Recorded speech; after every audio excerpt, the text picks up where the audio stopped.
Hello students, sequence and series में आज हम एक इम्पोर्टेंट थ्योरम करने जा रहे हैं।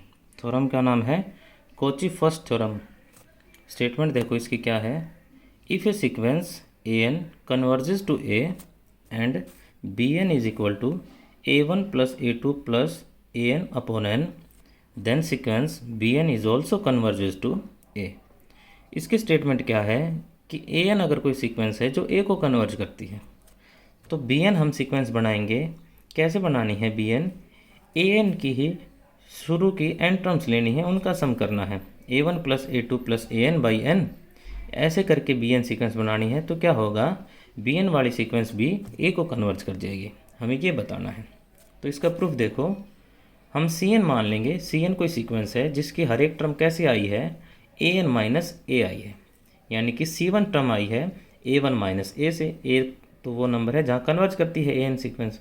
तो सी वन टर्म आएगी a one minus a, c two आएगी a two minus a, c three आएगी ए थ्री माइनस ए, ऐसे आ जाएगी।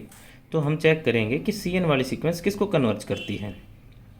तो हम लिमिट निकालेंगे। Limit n tends to infinity c n निकाला तो कितना आएगा, limit n tends to infinity a n minus a. और ए एन की लिमिट कितनी आएगी, ए एन की लिमिट तो ए आ जाएगी और साथ माइनस ए है, ये दोनों कट के कितना आ जाएगा, जीरो आ जाएगा। तो यहाँ से क्या पता लगा हमें कि सी एन सीक्वेंस जीरो को कन्वर्ज करती है। अब अगर जीरो को कन्वर्ज करती है तो डेफिनेशन क्या लगेगी कि for given epsilon greater than zero there exist a positive integer m such that c n minus zero का mod is less than epsilon by two for all n is greater than equal to m। कि अगर c n sequence zero को converge करती है तो हमें हर एक epsilon के लिए एक पॉजिटिव इंटीजर m मिल जाएगा, जिसके लिए क्या होगा कि उस m के बाद वाली टर्म का मोड करेंगे हम उस नंबर के साथ डिफरेंस करके, तो वो एप्सिलॉन या एप्सिलॉन बाई टू से छोटा आता जाएगा। ये डेफिनेशन लगा दी हमने। उसके बाद क्या है, हमने एक थ्योरम पढ़ी थी कि कोई सीक्वेंस अगर कन्वर्जेंट हो तो वो बाउंडेड भी होती है। तो यहाँ सी एन सीक्वेंस कन्वर्जेंट थी तो बाउंडेड भी हो जाएगी। अब अगर बाउंडेड है तो बाउंडेड की डेफिनेशन लगाएंगे कि हमें एक पॉजिटिव इंटीजर के ऐसा मिलेगा जिसके लिए क्या होगा, उस सी एन सीक्वेंस की हर एक टर्म उस के से छोटी होती जाएगी। यानी कि सी एन सीक्वेंस की हर एक टर्म का मोड करेंगे तो वो के से छोटी आएगी। अब हमें बी एन सीक्वेंस क्या दे रखी है, a one plus a two plus a n by n है। हम यहाँ से क्या करेंगे, हमने ऊपर माना था कि सी एन किसके बराबर है, ए एन माइनस ए के बराबर है। तो हम यहाँ से वैल्यू निकाल लेंगे ए एन की, वो कितनी आएगी, सी एन प्लस ए से। तो यहाँ से क्या करेंगे, ए वन की वैल्यू कितनी आएगी, c one plus a to की वैल्यू कितनी आएगी, सी टू प्लस ए। तो यहाँ हम पुट करेंगे ए वन की वैल्यू, वो आएगी c one plus a to की वैल्यू कितनी आएगी, सी टू प्लस ए, ऐसे ए एन की वैल्यू कितनी आएगी, सी एन प्लस ए, और अपॉन एन है। अब ए वन ये ए कितनी बार ऐड है, एन टाइम्स ऐड है, तो एन ए हो गया। बच क्या गया, c one plus c two plus c n by n. अलग अलग करेंगे तो क्या होगा, एन ए अपॉन एन किया तो ए बच गया, यहाँ क्या बचा, c one plus c two plus c n by n. अब हमें दिखाना क्या है कि बी एन सीक्वेंस ए को कन्वर्ज करे। तो हम अगर लिमिट निकालेंगे, limit n tends to infinity b n की, ए आनी चाहिए। ए कब आएगी, जब बी एन इस सारे के बराबर आया है तो बी एन की लिमिट ए तब आएगी जब ये इसकी लिमिट जीरो आ जाए, यानी c one plus c two plus c n by n वाली जो सीक्वेंस है वो जीरो को कन्वर्ज कर जाए। तो क्या होगा, हमारी बी एन ए को कन्वर्ज कर जाएगी। तो हम ये चेक करेंगे कि ये सीक्वेंस जीरो को कन्वर्ज कब करती है। तो उसके लिए क्या होगा, c one plus c two plus c n by n minus zero का मोड हम निकालेंगे, ये वैल्यू निकालेंगे। ये वैल्यू कितनी आएगी, c one plus c two plus c n by n का मोड हो जाएगा। अब मोड को अलग अलग करेंगे तो less than equal to one by n c one plus c two plus c n का मोड।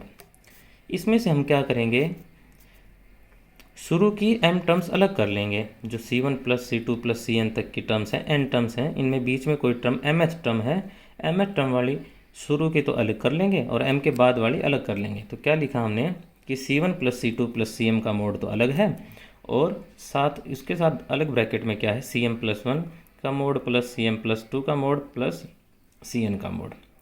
अब ऊपर हमने दिखाया था कि सी एन सीक्वेंस बाउंडेड है। बाउंडेड है तो उसकी हर एक टर्म किससे छोटी है, के से छोटी है। तो सी वन भी के से छोटा, सी टू भी के से छोटा, सी एम भी के से छोटा। तो ये इसकी वैल्यू के पुट करेंगे और लेस देन इक्वल टू हो जाएगा। तो क्या होगा, के कितनी बार ऐड हो जाएगा, m टाइम्स ऐड हो जाएगा।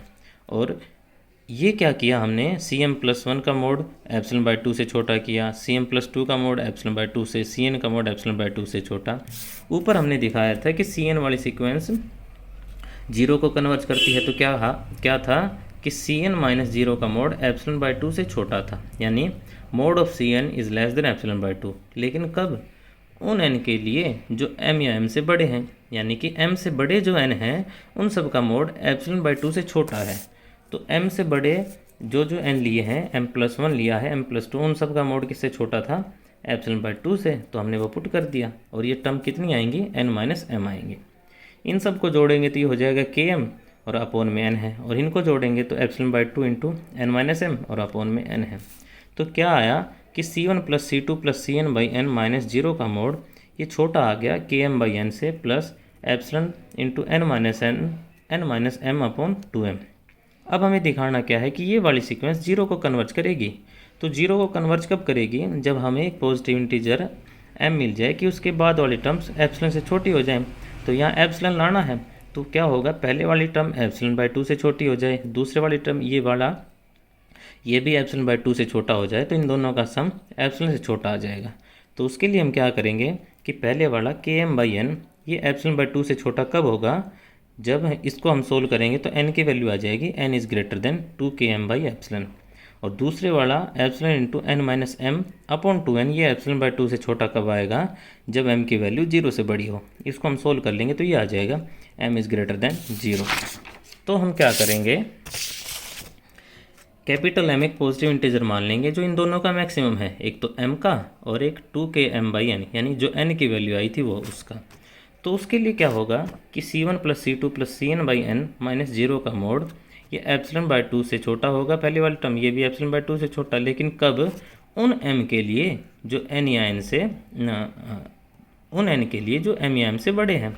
तो इन दोनों का सम एप्सिलॉन हो गया, C1+C2+Cn/n-0 का mod is less than epsilon for all n is greater than equal to m। तो इस बात का मतलब क्या हुआ कि C1+C2+Cn/n वाली सीक्वेंस है वो 0 को कन्वर्ज कर गई। 0 को कन्वर्ज कर गई तो हमारी bn सीक्वेंस किसको कन्वर्ज कर जाएगी, a को, और bn थी क्या, a1+a2+an/n, ये a को कन्वर्ज कर गई। तो हमें क्या पता लगा कि an अगर कोई सीक्वेंस है जो a को कन्वर्ज करती है तो उसकी n टर्म्स को ऐड करने के बाद n से डिवाइड किया, यानी कि हमने उसका am निकाला, am निकाल के सीक्वेंस बनाई है। तो am वाली सीक्वेंस भी किसको कन्वर्ज करती है, a को कन्वर्ज करती है। Thank you.